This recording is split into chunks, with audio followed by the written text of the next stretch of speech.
Assalamualaikum warahmatullahi wabarakatuh. Salam sejahtera untuk kita semua. Selamat siang.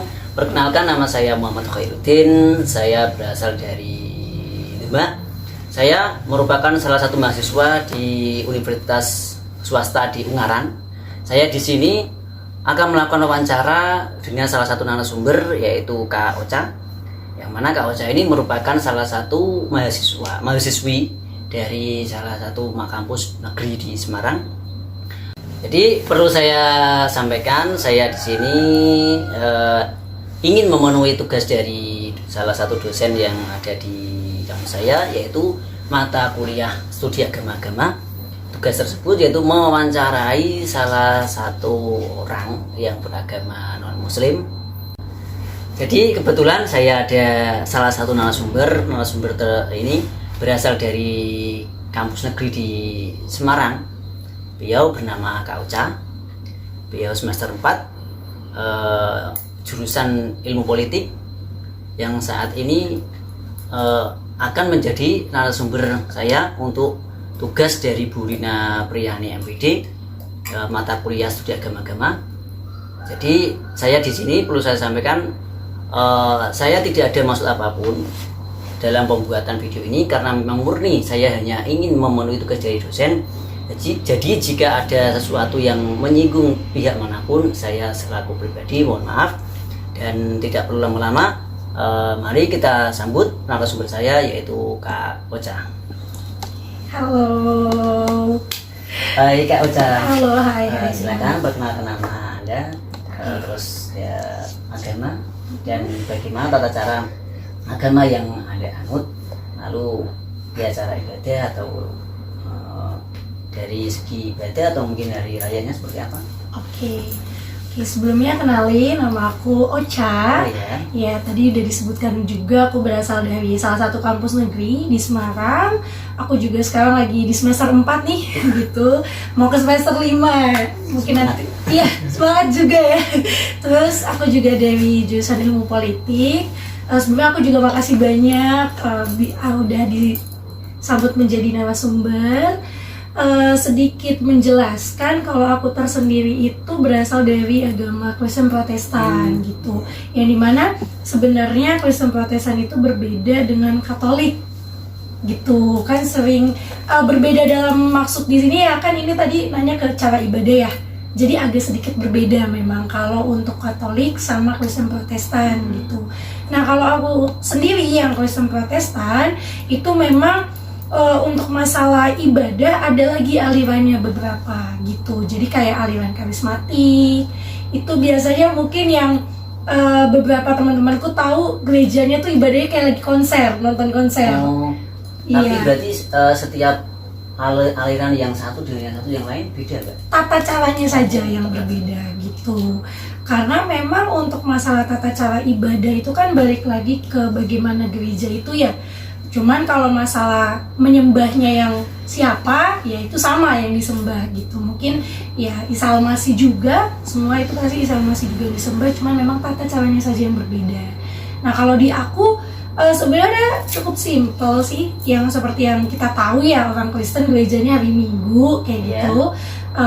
Biasanya untuk gereja sendiri, karena aku itu gerejanya bukan gereja yang satu suku gitu. Pernah dengar HKBP? Ada kok di Semarang juga HKBP, mungkin belum pernah dengar ya? Oke, iya ya. HKBP itu Huria Kristen Batak Protestan. Jadi emang enggak, bukan gabungan itu, karena gerejanya itu gereja Kristen, tapi biasanya yang di HKBP itu orang Batak. Tapi dalam ketika dalam beribadah sama tidak dengan agama Kristen atau yang Katolik yang lain? Berbeda pastinya gitu. Berbeda, kenapa berbeda? Karena memang balik lagi dari ketentuan gerejanya seperti itu. Cuman kalau untuk prosesnya seperti apa ya ibadah, sebenarnya hampir sama aja gitu. Misalnya nanti ada yang namanya doa masuk dulu, terus ada liturginya, pasti ada liturgi, terus mungkin sering juga ya dengar kalau orang Kristen nyanyi bagus-bagus gitu, karena emang kita terbiasa bernyanyi. Iya, jadi Iya. emang biasa ibadahnya tuh pakai nyanyi gitu. Baru nanti kalau misalnya sudah selesai nyanyi, ada biasanya kayak pengakuan dosa, maaf, pengakuan iman. Kalau pengakuan dosa itu dari pihak Katolik gitu, ada bacaannya. Kalau pengakuan dosa dari pihak Katolik, kalau dari kami itu nggak ada bacaannya gitu. Gini Kak, kalau di setahu saya tuh kalau di Kristen Katolik itu kan hanya hari Minggu ya.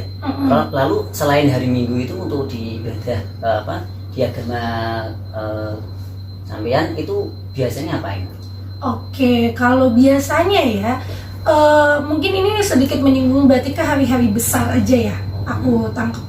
Kalau misalnya untuk masalah hari-hari besar itu kita biasanya ada puncaknya yang dimana yang kayak Jumat Agung, Kamis Putih, Sabtu Suci, Sabtu Suci, sama Minggu Paskah. Nah, yang kemarin udah lewat ya di bulan April, nah itu kami merayakan Paskah. Kalau namanya ibadah Jumat Agung berarti memang ya ibadahnya hari Jumat. Gitu. Kalau Rabu Abu ya berarti ibadahnya di hari Rabu, seperti itu. Tapi itu hanya setiap tahun kayak sekali saja gitu, tidak ada rentetan yang lain. Berarti ya cuman yang wajib itu setiap hari Minggu saja ya? Iya, itu kan kalau hitungan wajib secara agama ya. Tapi kalau misal secara kita emang kalau mengobrol sama Tuhan ya nggak ada batas gitu loh. Jadi memang kalau kami itu kenal namanya sate atau saat teduh. Apa itu? Jadi biasanya kalau ya kayak Mas pagi-pagi sholat subuh, nah kami juga ada sebenarnya ibadah pagi. Itu setiap hari bagaimana? Setiap hari sebenarnya, tapi sama ya? iya benar. Cuman memang itu bisa dilakukan sendiri gitu, mau di rumah, di kos itu boleh. Biasanya memang waktunya ya setengah jam sampai 1 jam lah gitu. Ambil waktu buat ya nyanyi, baca Alkitab, doa kayak gitu. Ini sekedar pengalaman juga buat saya ya. Kalau di agama kakak itu hari besarnya selain Natal ya? Iya, itu ada benar. lain ya? Itu yang tadi aku bilang, Paskah. Oh, Paskah itu. Iya. Kalau Paskah maaf untuk apa ya, kegiatan ibadahnya seperti apa? Oke, kalau untuk kegiatan ibadah mungkin tadi aku udah sedikit menyinggung ya terkait dengan rangkaian-rangkaiannya. Basicnya adalah Paskah itu kita memperingati bagaimana Isa Al-Masih itu mati karena menebus dosa-dosa manusia.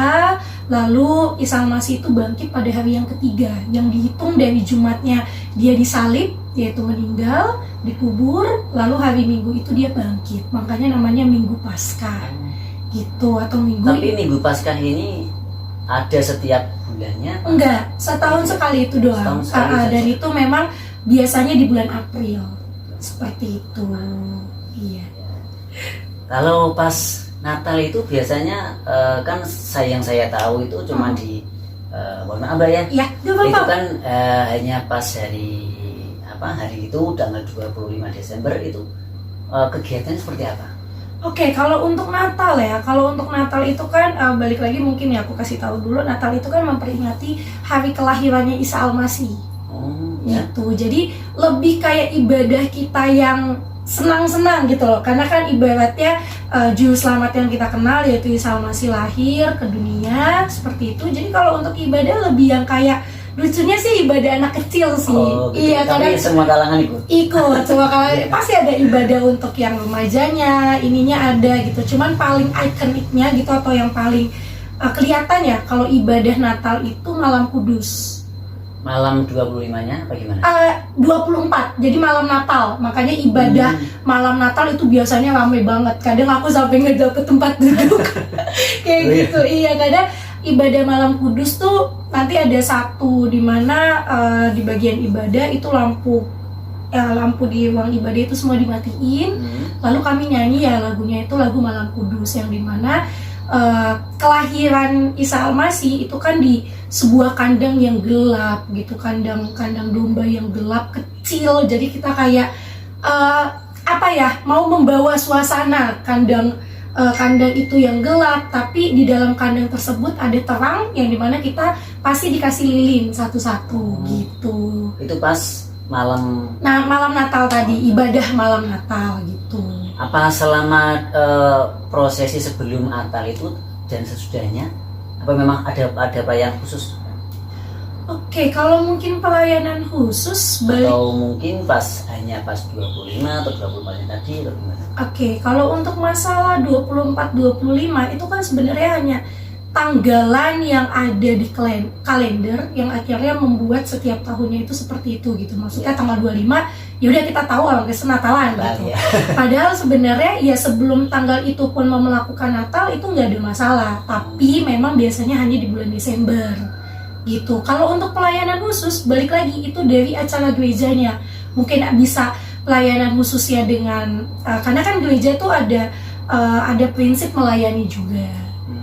Melayani untuk para tamu bagaimana? Enggak, melayaninya ini sifatnya umum, universal. Jadi makanya biasanya ada beberapa gereja yang di bawah gerejanya itu ada klinik. Jadi biasanya mungkin kayak ada tes darah gratis atau donor darah gratis atau ya memang donor darah gratis sih, maksud saya kayak pembukaan donor darah seperti itu.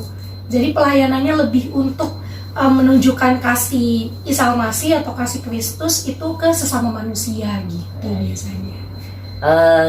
Tambah lagi ya, ada tidak di agama Kakak tradisi-tradisi yang mungkin banyak yang tidak tahu kan? Kalau saya kan tahunya paling ya Natal, ada Paskah, ada tahun baru. Mungkin ada tradisi yang mungkin banyak yang tidak tahu. Oke. Bisa jelaskan?